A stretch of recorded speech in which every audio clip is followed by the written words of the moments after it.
અહીંયાનું જે દરેક આઈટમ જે છે ખૂબ જ ટેસ્ટ, શાકની વાત કરીએ તો શાક બધા ખૂબ જ ટેસ્ટી છે. કહેવાય છે ને કે સુરતનું જમણ અને કાશીનું મરણ.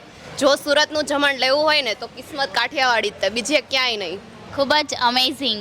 It's a wonderful food. Delicious, fabulous. ખૂબ જ સારો ટેસ્ટ લાગ્યો. આવતા રહ્યો અંદર. હું તમને કાઠિયાવાડી ફૂડ, અસલ કાઠિયાવાડી ફૂડની મજા માણવા માટે આપણે આવી ગયા છીએ મિત્રો. કઈ જગ્યા પર આવ્યા? શ્રી કિસ્મત કાઠિયાવાડી. સૌરાષ્ટ્રનો સ્વાદ હવે સુરતમાં. જોરદાર જગ્યા છે. અંદર કિચનમાં આપણે આવી ગયા છીએ અને જુઓ તમે, દરેક ડિશિસ તમારા ટેબલ સુધી આવવા માટે તૈયાર થઈ રહી છે. જોરદાર હાઇજીન સાથેની આ જગ્યા અને અલગ અલગ ફૂડનો કોમ્બો, અને ખાસ કરીને અહીંયાનું કાઠિયાવાડી જે ફૂડ છે, આંગળા ચાટતા રહી જશો. તમને ખૂબ પસંદ આવશે.